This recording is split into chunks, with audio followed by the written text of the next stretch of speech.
think it's okay to kick off now, Sally. Thank you. Great, thank you very much, Emily. And welcome to our ANZCCJ members and friends to our 10th webinar. And today we have a wonderful guest who's also a friend of mine, Elsie Yung. And Elsie's actually based in Hong Kong.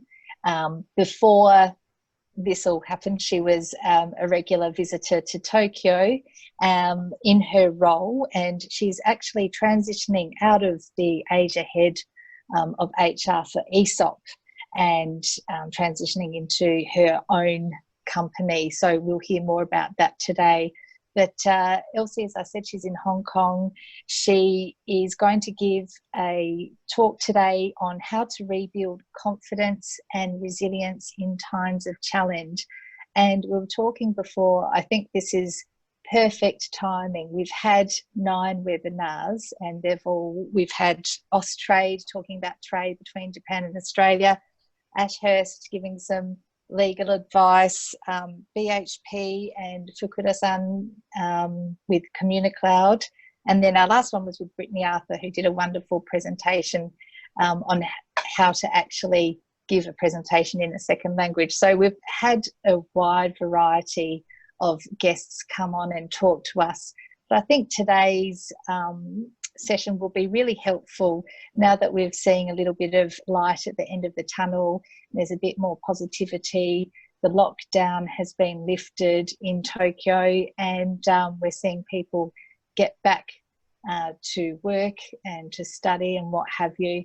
But what is the new normal? We talk about going back, but what is back, and what are we looking at forward from here?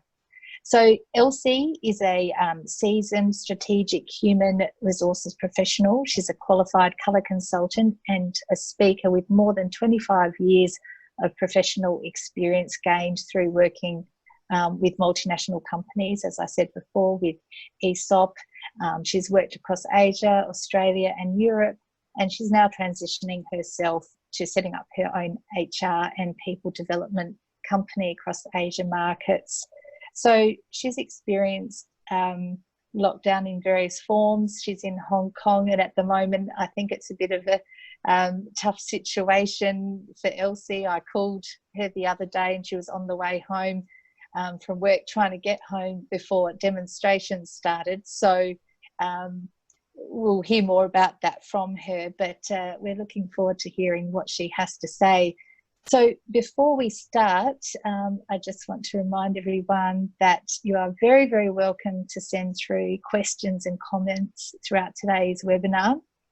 And these can be sent through the Zoom Q&A box on your screen, or info@anzccj.jp, and we'll answer these at the end of the session. So also perhaps with your question, if you could give a little introduction about yourself as well, that would be great. Thank you.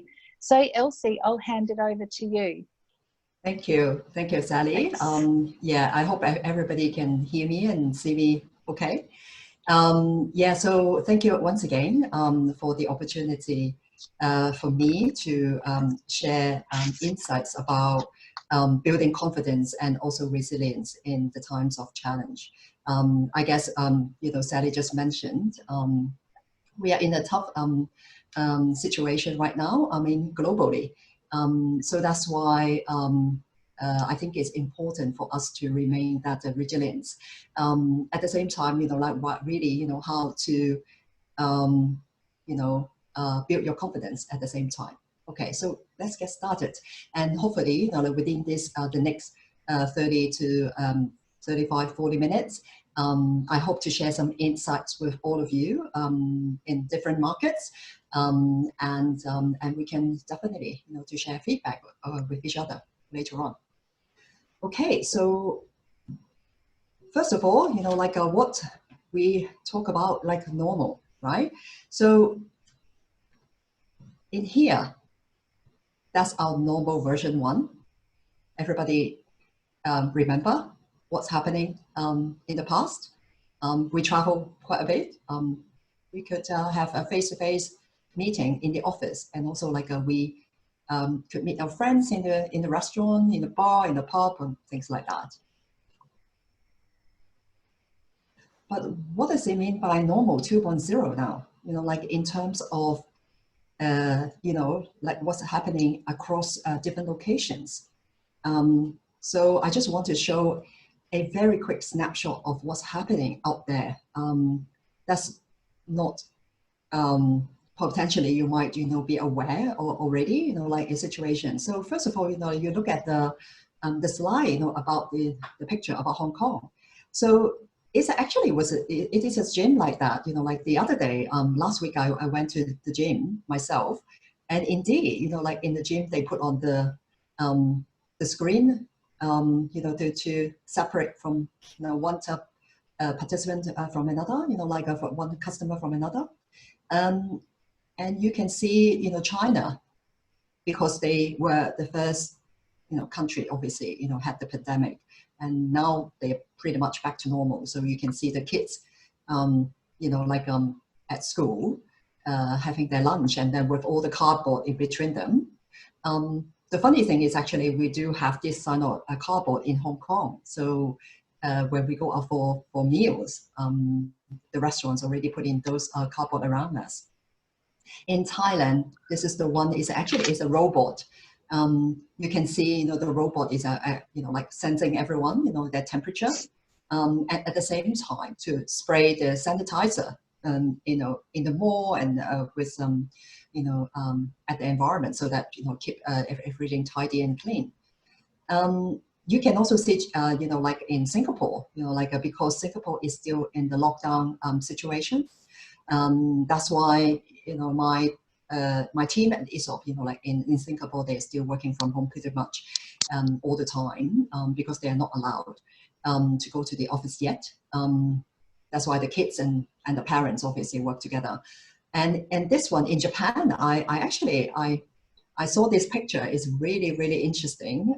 People, go out for the drink, but with the shield, the face shield and the gloves and the mask, which is, like a new normal now. And of course, from the world perspective, some of the countries, they are still in a lockdown mode.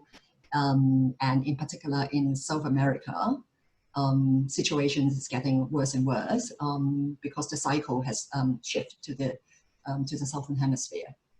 Whereas in Australia, which like maybe some of you are coming from there. In Australia, I knew that my colleagues there, they are actually starting to get back to normal because the COVID situation has been contained pretty well. So that's, I call normal 2.0, the version 2. It happens everywhere. What does it mean, like our normal then in Hong Kong? So, Sally, briefly talk about, that was actually yesterday. I was have to hurry back home from my office because, the location that my office is located was actually having a protest, and the policeman was shooting pepper spray and things like that. So our normal in Hong Kong's pretty much changed starting from last year. Of course, early of this year, we had the pandemic kicked in, the COVID kicked in. And right after Chinese New Year, a lot of companies, including the government, they have to, start working from home. And now in May time, we still kind of not really able to get back to the normal version 1. As you can see, like protests happen again, and situations are never going to be the same. So in that case, like what sort of norm? What norm are you in now? I mean, I want just to pause a little bit and do some reflection on that. Different countries might have different status, different situation. In Hong Kong, yeah, we have to survive with that, like with all these things happening in the city. But how about yourself then? What sort of norm are you in now? A lot of the key new words has been come up over the last couple of months, like social distancing. The government has been reminding ourselves to wash your hands every now and then.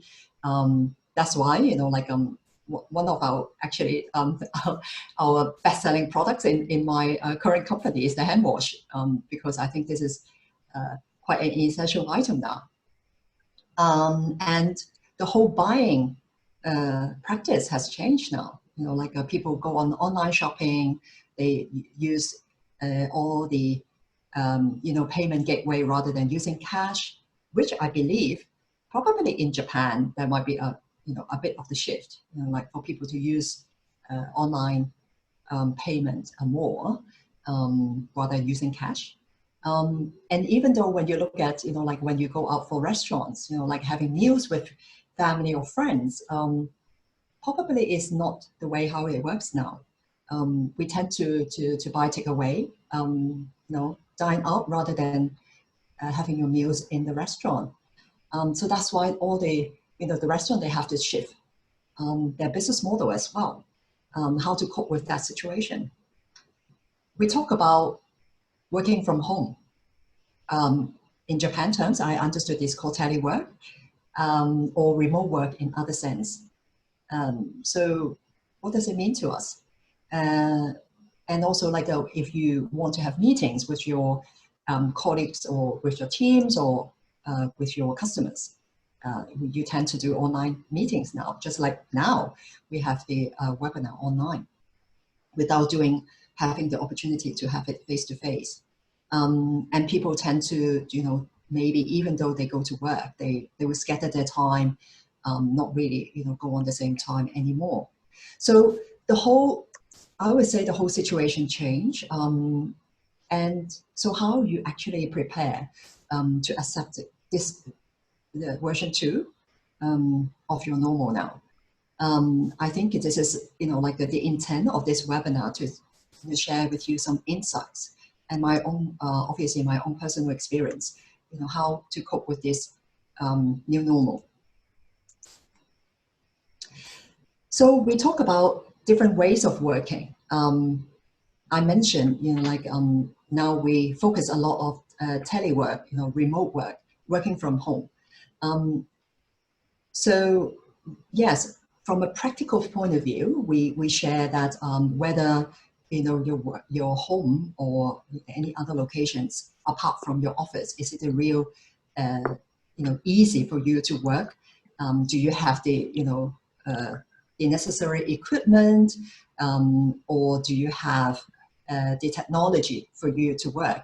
I guess nowadays, like the requirement of the Wi-Fi and the bandwidth is very necessary now. So whether you have that technology at home that can facilitate to work. At the same time, if you are a business owner, how you actually use this opportunity to connect with your clients. Are you able to provide additional service to them, online, or are you able to provide a completely different new offers to them? At the same time, if you are a leader, how you can support your team members if they are not working side by side with you in the office anymore. So I think what I'm seeing here, on top of the actual practicality of working outside of the office, I think it's also important to realize that the working style is to be more agile now. So you would expect, like employees, they work anytime, anywhere, as long as they can meet the business needs. I would imagine, leaders in an organization, probably they want to set a very good example in order to work in a very agile way themselves, because they should be the one to set the example and lead the way to an organization. And with that in mind, your performance of the staff is no longer based on the time and the attendance they spend in the office. So the performance is mainly, driven by the outcome are driven by the results. So how does it work in terms of measuring them? So as a business leader, potentially there's something you need to be aware of. And also me, myself, as a HR professional, I also need to support the business, like how to manage that. Is it, like there's no longer we go to the, the traditional KPI format. We probably need to measure people on their results rather than they're only, putting into the time into their work. And at the same time, traveling probably is not an option. I guess in Japan, it's better that, maybe, later on, the domestic travel can resume.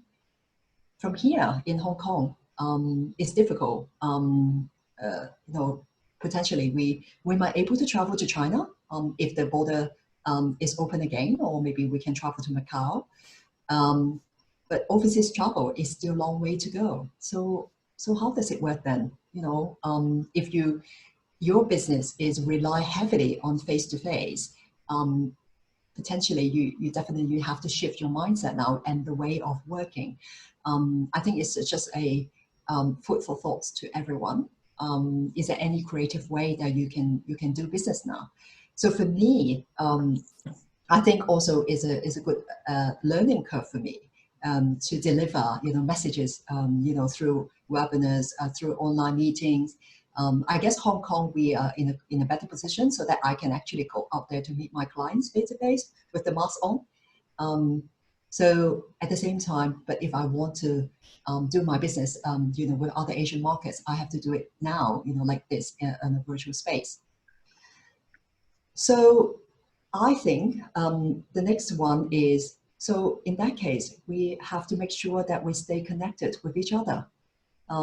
Because without the face-to-face, unfortunately, somehow, you lose traction with people, in particular from a professional or maybe, from on a personal level as well. So I think from a professional point of view, my tips is that we need to make sure you understand, the impact of different industries and markets.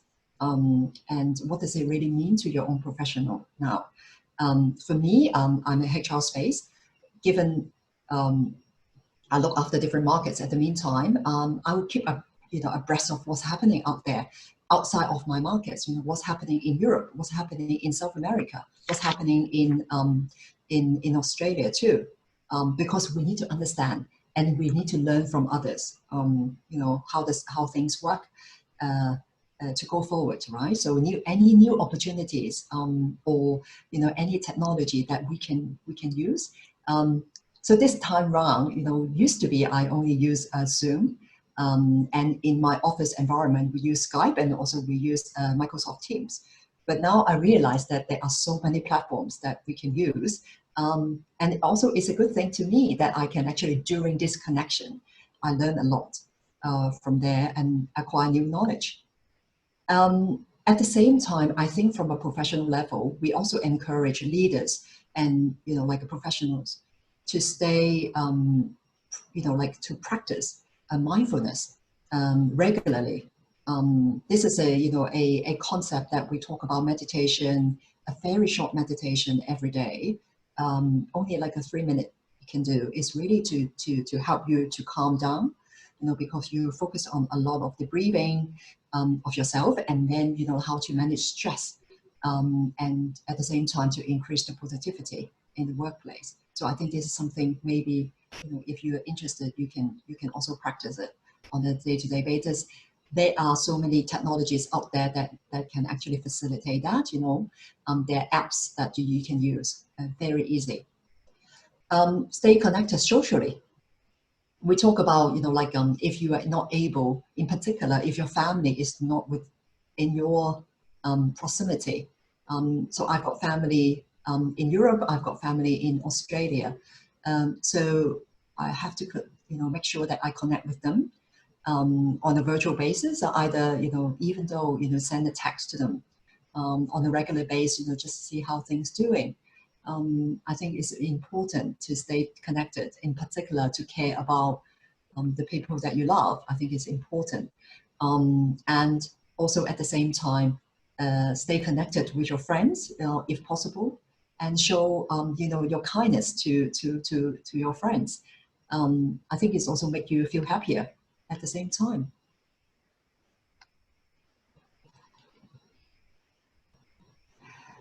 So I talk about what is happening right now, and at the same time, to talk about what sort of things that we can do to help ourselves to cope with this normal. The next session, I would like to focus a few methodologies or a few tips that I would like to share, is to really help you to look things from a different perspective, so that you can build actually your resilience and your inner strength to deal with such different situations. I want to use this picture and the methodology here is called the balcony and the dance floor. So you can see this picture. Say, imagine you were one of them. In this picture, it looks like that this is a performance of a band, and the people on the floor is actually dancing and enjoying themselves, right? So imagine you actually one of them. And during, in the midst of that, you probably will, most of your attention is actually focused on your, the people around you, whether you've got a partner to dance with you, and when whilst you're dancing, listening to the music, also you potentially make sure that you don't bump into each other, with your people next to you. And you let yourself get carried away by the music and your partner and the moment, right?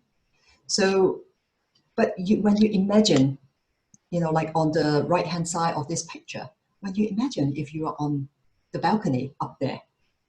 So when you were up there, when you look down on the dance floor, you will see a very different picture.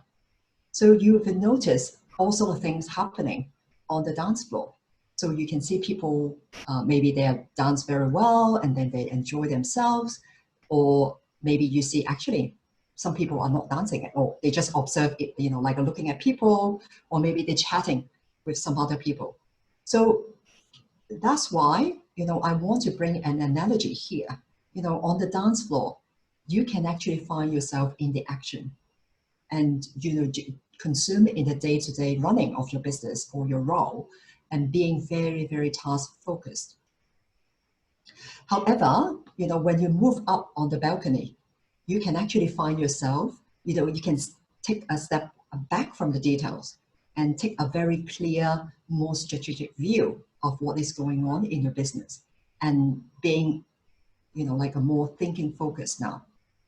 So by using this analogy, of course, right now we receive different information, every day on the news, on the media. And somehow or the other, you have to move back and forth from the balcony to the dance floor, because on the balcony, you can see things on a more holistic way, from a helicopter view, so that when you see things happening down there, you have a different perspective.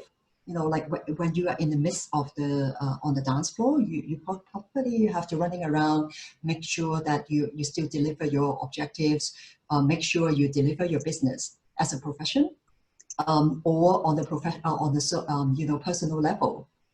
You have to deal with the things happening in your family. You manage your kids because they're working from home, so you have to manage different things at the same time.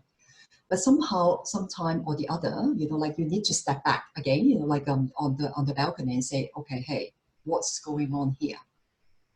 Can we do things differently? We need to, like extract yourself from the situation and be more thinking focused, and then you focus yourself on having a different way of doing things. So I really like this analogy, because this is something also applicable in day-to-day situations, or not only in the situation as a pandemic right now. Don't really just focus on doing, all the tasks, but at the same time, on and off, to step up and see what's going on, and then help yourself to clear your mind, rather than, like really focusing on the bits and pieces and the nuts and bolts and what's happening. And the second one I want to talk about is a analogy, and it's actually originated from the book from Stephen Covey, The 7 Habits of Highly Effective People. So you can see this picture is a circle, like 2 circles there, right? So it's the outer circle and the inner circle. So actually this one is the, we call the bigger circle is within the circle of concern. So it's everything that you might affect you and the business. So what does it mean then? So as I said, every day you can see all the news out there. Those are the news, negative, and definitely will affect you, your emotion, and also something maybe related to your business, because like companies, they fire people that might be related to your industry. And even like, Chanel bags, they increase their price now. So even affect your personal life, because you might want to get a Chanel bag, but realize that the prices has jumped a lot. But at the same time, you also receive news, maybe potentially a little bit more positive. Like organizations, they're looking into different ways of working. They have creative ways, like the big luxury group, they actually to produce hand sanitizer in their factory rather than perfume, things like that. But still, the things that is affecting you, but this is out of your control, right? So when you look into the smaller circle now, the circle of influence is the things that you can control. So what I'm trying to say here is, proactive people, they focus a lot on the efforts of managing the circle of influence, which is the smaller circle, because they work on the things that can do something about it, rather than they spend a lot of time of worrying the things that is out of their control, which is all the big things happening out there, right? So reactive people, probably they will focus on the negatives most of the time. So I think with this concept, of course, like it's easy to say things happening, and it definitely will affect your emotions. For example, like the things happening in Hong Kong definitely will affect everybody's emotions, because by the time that the COVID has slowed down, and again protests happen. So, but the whole thing is something that I cannot control. So my own strategy is really, the key was to just to let go, because otherwise you keep on really focusing on the negatives, and then not able to, again like the balcony analogy, not able to see the big picture. So that's something, that little tips that I keep reminding myself. Sometimes it's really challenging to do that, but I just keep myself to this kind of thing. Make sure that I will look into it and then see, okay, is it a problem that I can control? Yes. If I can, I'll just get on with it. Like I do, think of a solution. If I can't, I just let go. Okay. And then the next one I want to share is about this very nice picture of a waterfall. So I call it go with the flow. Okay. Mm-hmm. So go with the flow doesn't mean that, like you do nothing. So potentially people say, oh, okay, so the situation is like this. You Elsie, you told me that, nothing I can control of, I just let go. So I just go with the flow, do whatever. But it doesn't mean like that. What I mean here is, we actually, if you go with the flow, potentially, and on the shorter term, you can manage things easier, because you say, okay, I just don't deal with that. See what it happens in the next couple of months, in the next couple of weeks, see how it goes, right? But what I mean here is, indeed, we want to put in an analogy that, when water falls down, like from that, is actually, we need to navigate, because, life is actually different flow with us. It isn't a single flow. So that's why my next sentence in here is that which flow you go, you find the most graceful one. So what does it mean here? Because, life is really like a river. The river already have different path, like when the water falls, it goes at different directions. So once we find ourselves in the river, we can swim against the current. We drive ourselves very, like a difficult, challenging situation and we have to swim upstream. We can hold on to a branch. You can see a branch there, and then you just hold on to it and just see how it goes. And then we can actually let go and go along with the stream. So I think, like my own personal experience is that somehow or the other, you can see different paths in front of you. It's actually, how you indeed navigate yourself in this different. That means under these circumstances, current situation, yeah, you can choose yourself to be unhappy. You know that the economical situation is no good. The business is no good. A lot of companies close down. Yeah, you can choose to remain in that mode, in that state of mind. That's fine. Or alternatively, actually, you can see different stream now. Okay, in that case, what can I do? Is there any creative ways that I can focus my business? Is there any other ways that I can shift my life so that I can adjust myself to this new environment? So for me, my personal experience that obviously I transitioned myself from an in-house job to building on my own consultancy firm. So it's a path that I see myself I can go into, because I feel this is the most graceful path for me. I like and enjoy working with people, and also personally, I really want to help people. So that's why I think this path, I can see a different path for me. I can remain in an in-house job, no problem, or I can change job to another in-house role, or I decided myself to do something completely different in my life.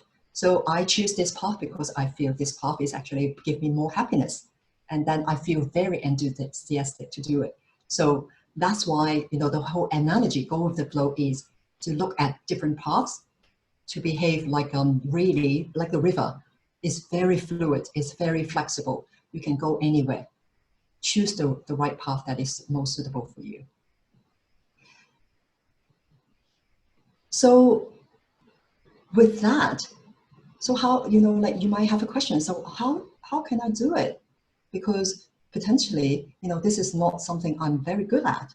When I first started, I just, question myself, Elsie, you want to set up your own business. How can you do it? I have no idea, at the beginning, right? Because I've never managed a business before. I always work in-house. So how does it work then? So that's the first thing that I look into, is the art of doing and doing. So I would say, okay, so I have a very clear idea of setting up on my own business now. So what sort of things I have to start doing from that space? Anything I have to stop doing, and anything that I can continue doing it. So on a professional level, of course, I need to figure out a way, things that actually help me to go to the path that I want.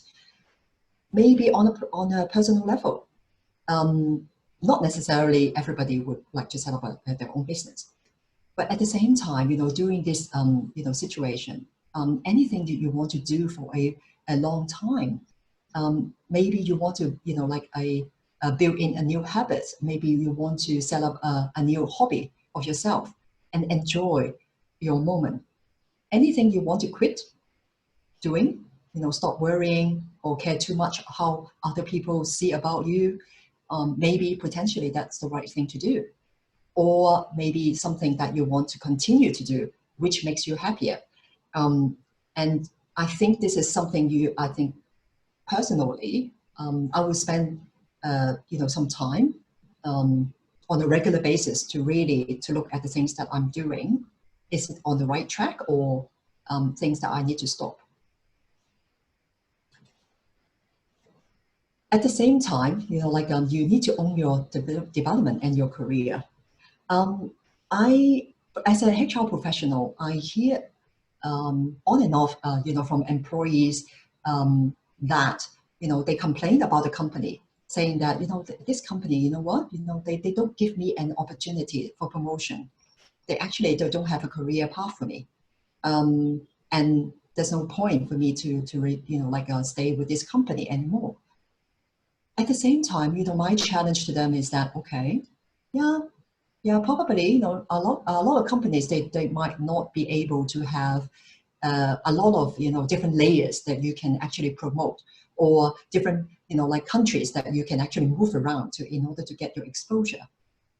At the same time, my challenge to them is that, yes, so how you see yourself, you know, like how you develop yourself in order to get those opportunities. So I would say, you know, like with people with a growth mindset, they will put a lot of time to invest in themselves and just to get things prepared. And also, you know, they have the passion to start learning, experiencing and exploring, because they are the boss. You know, they should be the boss of yourself, you know, of themselves, and they should own their career. Now we have really a lot of avenues now, you know, like a different resource that you can learn things online, different platforms. You can actually, you know, learn things that you never thought about yourself to learn.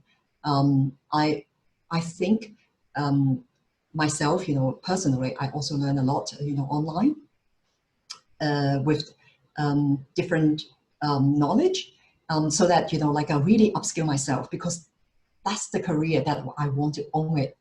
Nobody can take it away. Yeah. So at the same time, in order to set goals, potentially maybe, you know, like not necessary to set long-term goals now, because day to day is actually, you know, the situation change. So I'm doing it is set short-term goals, you know, bite-sized goals that actually help me to bring me a sense of accomplishment and also achievement. Even though my goal is that, you know, in my hobby, I like to do leather work. I do leather handmade stuff. So I set myself a very small goals that, okay, this weekend, I need to make something different using my leather. And I set myself this personal goal. I feel achieved because over the weekend, I can do something new. So I think this is part of the strategy that you can help yourself really to boost your confidence because of the goals that you set, and you own your career. And the last one, I also really like this picture. How to elevate your confidence by accepting and expressing. I use a quote here because personally, I'm a great believer of Chinese philosophy. So knowing others is intelligence, and knowing yourself is the true wisdom. Mastering others is strength, and mastering yourself is true power. So what does it mean then? You know, like accepting who you are and what are the strengths and areas of improvements. At the same time, love who you are as well, because you need to be proud of yourself. So what are the tips that you can do it? Of course, you can, you know, like this picture, you know, you show a very nice pose and show yourself very confident in there. It's a nice way to do. My personal tips here, just to like to share with everyone, groom yourself and dress nicely.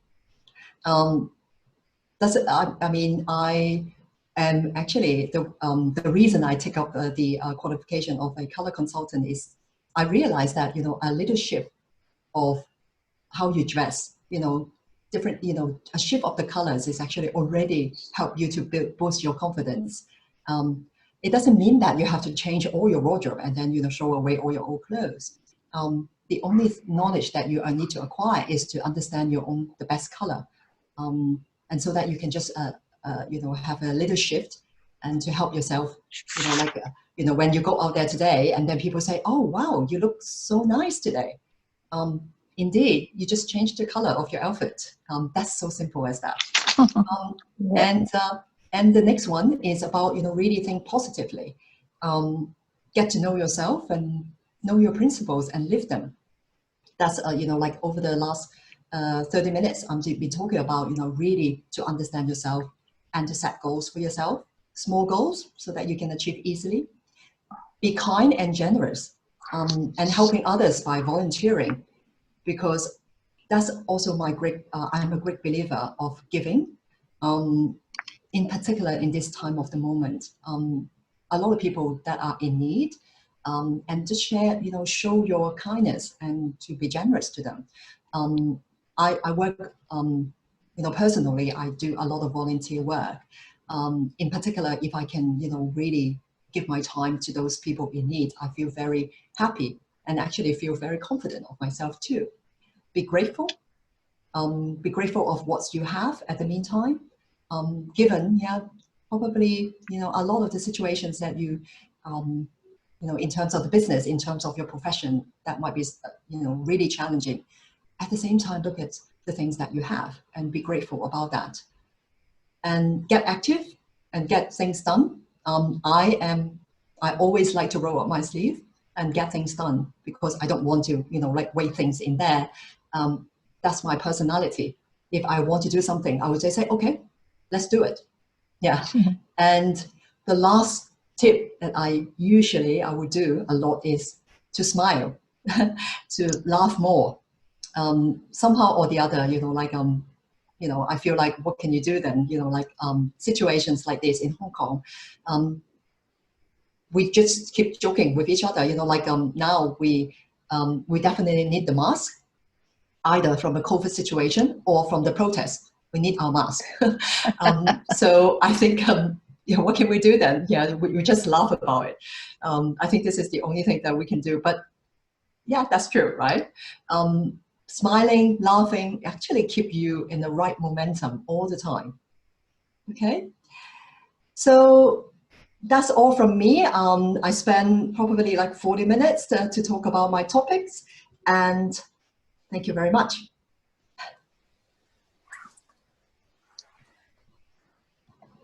Thank you very much, Elsie. And what a way to end that, with a smile and a laugh. I think everyone listening today will feel much more positive about themselves and their situation. And really, I really appreciate your time today and volunteering your services to help our members.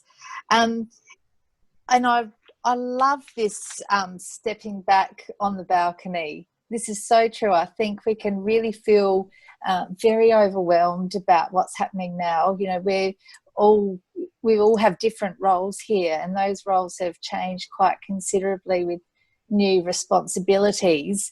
And it's very easy to get caught up in everything and feel that there's no way out. So I really like stepping back on the balcony. That's a very good analogy, Elsie. Try and remember that one. Yeah. So we've had some comments. Jennifer Shinkai, hi Jennifer, and Hiro Nakayama, about one of the images that you used of the Japanese people in a restaurant wearing gloves and a face shield. And I've seen this on, I think, almost every night on NHK. And I'll just make a point here. I'm really grateful that I'm home to watch the news, because normally I wouldn't be. But almost every night on NHK, there's a segment on kind of opportunities or, you know, things that have come out of you know, COVID measures, and restaurant tech is such a big one. And it can be, whether it's, you know, people wearing a mask and gloves, or using AI or robots in restaurants. There's going to be a lot that will come out of this that's really interesting, I think. Yeah. So I do have a question for you. how am I going to afford a Chanel bag ever in my life if they keep going up? Yeah, me too, definitely. It's not on my radar anymore. That's first one. But what benefits have you seen as a result of remote working yourself? Well, I guess remote working for me is actually good that I can actually travel less. In my pre-COVID, I actually travel a lot, you know, for work. Almost half of my time is actually not at home, which is not fair to my family, I guess. Yep. I guess you know, remote work is that I can actually build the connection with people, not necessarily in my own country now. Yeah, I can actually expand even more of the footprint. So the other day I chat with my my connection in US. So we might potentially do something together. But I never thought about it, you know, before, because I don't like to travel to US personally. So that's why. But now I have this technology that we can bring people together from different countries. I think is the best description of remote work. Yeah. Yeah. And that's a tricky one too, I think, when we're talking with people remotely. You know, Japan in particular is very face-to-face culture, isn't it, in Japan? And, Yes. you know, for a lot of people, for a lot of business people, that was their skill, being able to open doors and meet people, because they go out, they're out face-to-face. So it's going to be interesting to see how they adapt to this new way of talking via Skype or Zoom or what have you. I guess also one point I would like to share. I mean the different ways of working. Obviously, yes, the trend is to have people online meeting each other virtually. We also do need to respect that some people or some industry or some businesses, they can't do that. You know, Sally, you rightfully say, a lot of people still building on that face-to-face, building rapport with each other by meeting each other. Yeah, we need to respect that. However, at the same time, possibly we need to mitigate, you know, the differences. If, you know, your client insists or they prefer to meet you face-to-face, definitely we just wear masks. And just like in Hong Kong, you know, when I meet clients, we have to wear masks. Whereas it used to be, there is no need for us to do that, right? So I think it's this small adjustment we need to be aware of and find a middle ground. At the end of the day, we still respect everyone's decision. Yeah, no, that's good advice. You touched on before about consumer habits changing, people buying online, for example. And in Japan, we've seen huge growth in e-commerce, and particularly, you know, companies that had an e-commerce platform in the beginning, Rakuten, Amazon, they've just been inundated with business. I mean, they're doing particularly well. And we're seeing a lot of people who normally wouldn't, particularly older Japanese people who perhaps don't have that relationship with e-commerce or using the internet to buy things. They're now looking at e-commerce as an essential service. So what kind of opportunities do you think we'll find, or changes in the customer experience in retail now that we're seeing a shift to e-commerce? What have you seen in Hong Kong, for example? I think, yeah, you're right. I mean, from the retail space, you know, right now, you know, my company is doing both. We have the physical store, and also we operate an online platform. I think it's the shift of definitely the skill set. You know, if I look in from a professional level, first of all, we need to identify the right talent so that they can help the organization to build that platform. Yep. If you're talking about, you know, older generation, they potentially might not able to do that. I think from a business point of view, we potentially have to think of a creative way. Is it a simplified mode that people can use?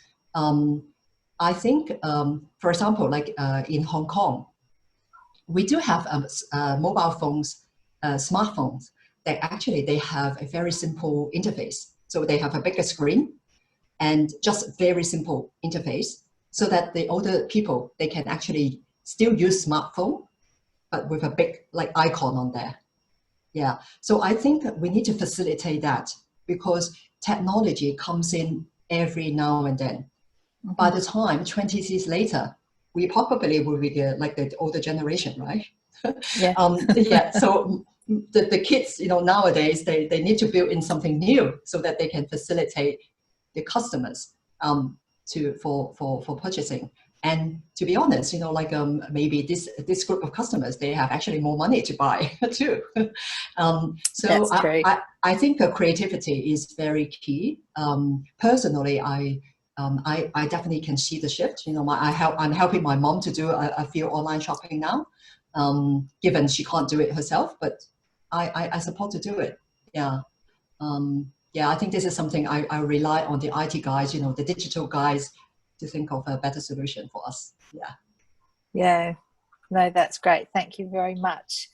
And we have another question here from Sekit.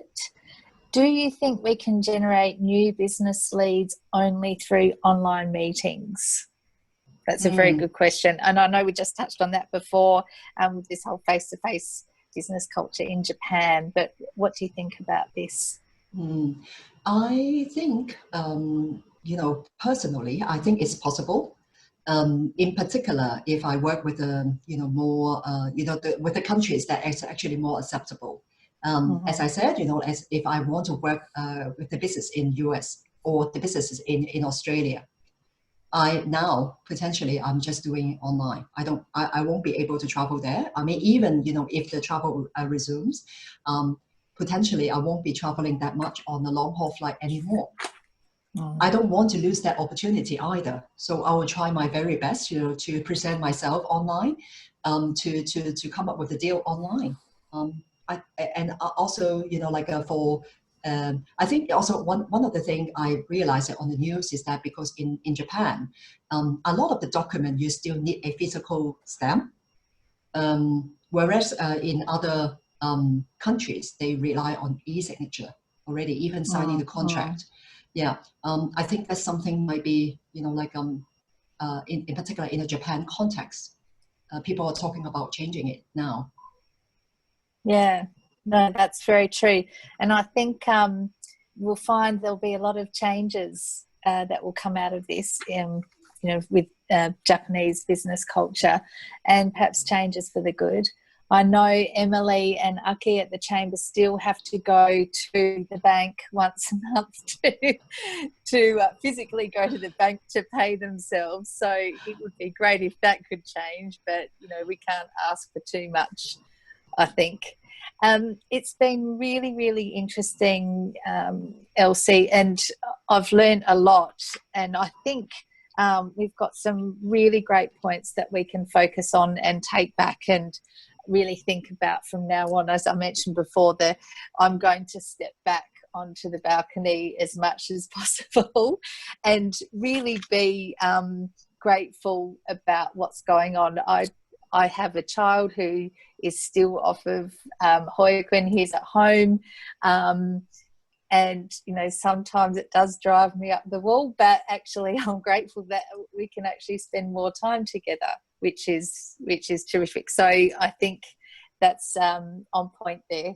Yeah, and obviously I can offer some color consultation to members, because that's the very simple things that you can do to boost up your confidence. Yeah, exactly. No, that's very, very true. Sometimes it's just a bit of lipstick or a change in colour, as you talked about, and I think that's really, really true. So we have had an hour with you. Thank you so much for your time. It's been really, really, really nice to have something like this in, amongst all of the webinars that we've been doing. It's nice to come in with something just to kind of set ourselves on the straight and narrow on the right track I think.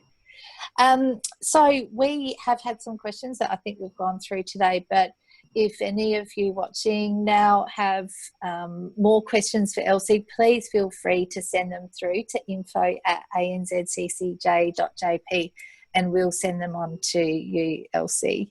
Yes. And a recording of this webinar will be made on the ANZCCJ event gallery later today. So please be sure to visit this page to catch up on past webinars as well and to read about future events. And our next webinar will be held on Wednesday, June the 3rd, and we welcome back Craig Keary, AMP Capital's Craig Keary, who will be talking with Madeline McMahon on their thoughts about leadership during and post-COVID-19. So thank you again, Elsie. Thank you to all of our watchers and listeners, our ANZCCJ community, and to Emily and Aki, who have become our new tech team, as well as everything else they do. So thank you so much. Thank Have a you, nice and day. take care, Elsie. Thank you. See you. Bye-bye. Bye-bye.